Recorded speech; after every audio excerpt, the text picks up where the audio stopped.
At 5 tonight, a criminal probe after inconsistencies were discovered in a DNA testing work of a former forensic scientist. All right, so now the state's Bureau of Investigation is retesting DNA from nearly 3,000 criminal cases. Investigators say Yvonne Woods changed the data, and she no longer works for the Bureau, but now people she helped send to prison could be set free.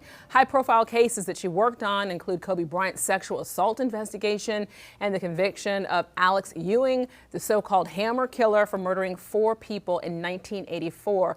I mean, the impact of all this, so much to discuss here. Let's bring in Queen City News Chief Legal Analyst Khalif Rhodes. So Khalif, this unfolding scandal, potentially the largest in history in terms of forensic DNA testing, right? Yeah, you're talking about a scandal that doesn't make any sense because this person had been there for almost 30 years. And so when I first read this, I was thinking about the case where I saw the Netflix special with the lab tester was with the drug testing. Yeah. She was using the drugs at the lab, taking drugs home and using them. And anytime you add a human element to any of this scientific research, there is an opportunity for error. There's an opportunity for mistakes, but there's also an opportunity for folks to just do the job incorrectly. In this situation, that's what she was doing. It says that she went outside the scope of what their process and protocol was. And so for me, if I'm the attorneys representing any of these defendants, I'm happy. Today is like I hit the lottery because I'm asking for an instant trial. I'm asking for my client to be released and any of those cases to be thrown out today.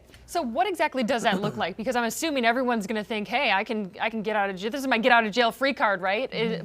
What does that process look like? And would everyone who's involved in this, who has DNA evidence, have that opportunity? The standard for criminal conviction is reasonable doubt. In North Carolina, it's am I entirely satisfied and fully convinced? That's what I'm trying to prove if I'm the DA to the jury. That's their burden to prove. And so if I, as a criminal defense attorney, can introduce any doubt, and that doubt makes them cast the shadow of a doubt like in the movies, but if you have any doubt as a juror that this guy didn't do it, this woman didn't do it, then the answer is only not guilty. And so your question is, would that be helpful? Well, this person is introduced as an expert. They're trotted into trial as this person that knows the scientific way of making sure DNA is specifically pointing to this client. And they dress them up as they're like the best thing since sliced bread. And so now if you're telling me that they didn't follow their company's procedure, if they didn't follow the industry's procedure, then not only are they not an expert, they're not even, should not even be working in that field. And if the jury would have known that at the time,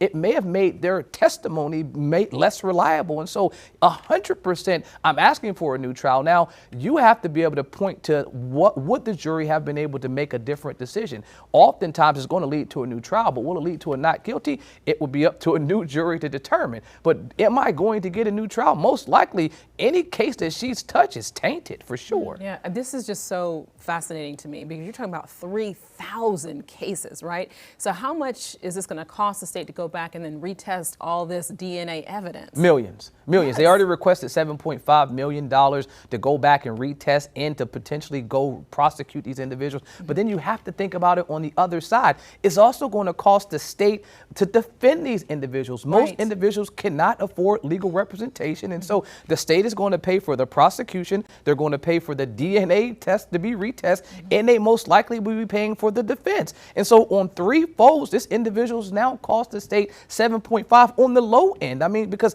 any capital case can cost you upwards of $100,000 for one case. You're talking about 3,000 plus cases. And so criminal prosecution for her should be coming very quickly. I mean, and not just 3,000 cases. There's some high-profile cases. High profile. When you look at people who were sent to jail. Well, and ones that, you know, if they do make it back to trial again, then you're bogging down a system that is already busy trying to get everyone to trial. And then these guys, and then so justice would only require that you let those folks out and you allow them to have their day in court all over again. Yeah, Khalif, thanks so much. Appreciate it.